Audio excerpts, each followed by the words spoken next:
juga pihak bandara. Walaupun aksi ini bukan yang pertama dilakukan di Indonesia, namun tetap saja cukup menampar sistem keamanan bandara.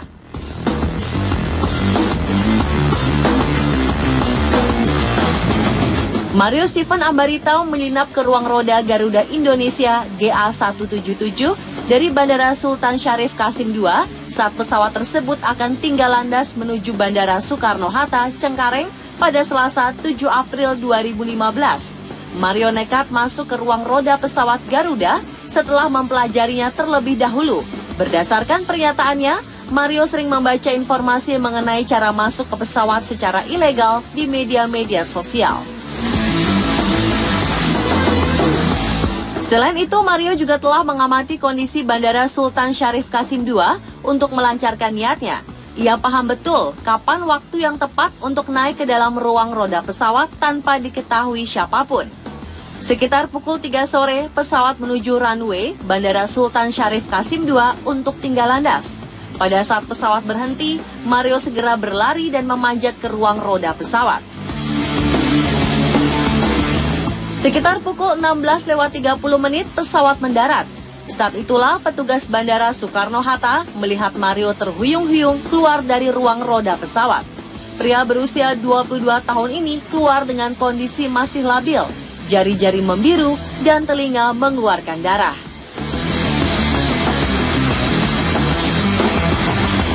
Selamatnya Mario adalah sebuah keberuntungan. Ia bisa segera pulih karena langsung dilarikan ke rumah sakit dan dirawat di ruang hiperbarik, yaitu ruang bertekanan untuk meningkatkan jumlah oksigen dalam darah.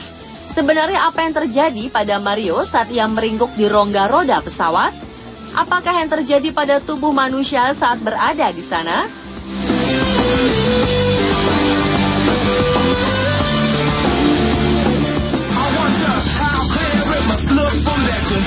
Terbang dengan ketinggian berpuluh ribu kaki tanpa alat pengaman apapun bisa sangat membahayakan tubuh manusia, bahkan bisa menyebabkan kematian.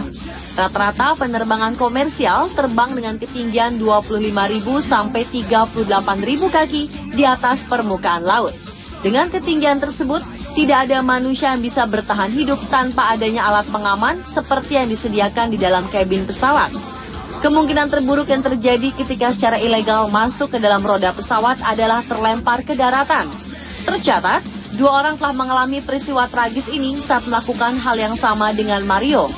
Mereka adalah remaja 14 tahun bernama Keith Sasford yang menumpang roda pesawat Japan Airlines pada Februari 1970 silam dan juga Jose Matada yang menyusup di roda pesawat British Airways pada April 2013. Keduanya tewas dengan tragis. Jika penyusup lepas dari ancaman terhempas ke daratan, maka yang akan dialami adalah tersiksa, yang bisa saja berujung kematian.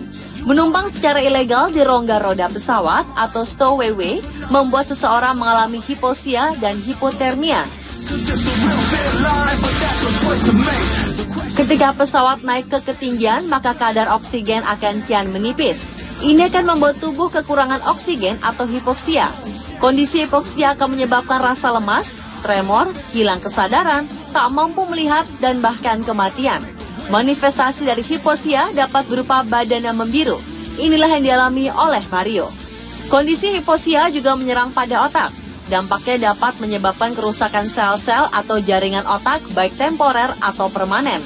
Sebagai akibatnya, orang tersebut akan meracau atau akan susah mengingat sesuatu.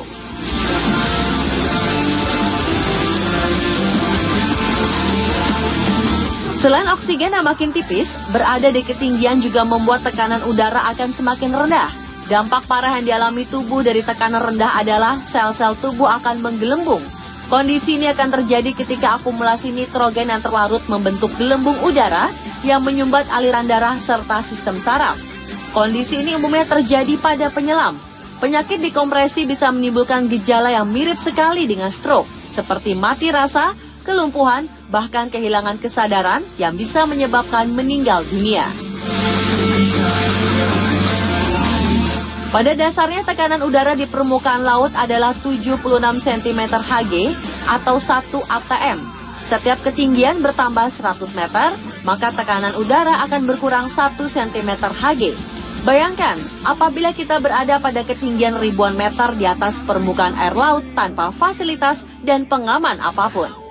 Rongga-rongga tubuh tidak akan kuat menahan gas yang ada di dalam tubuh dan pembuluh darah akan pecah. Maka dari itu, darah akan keluar dari hidung atau telinga.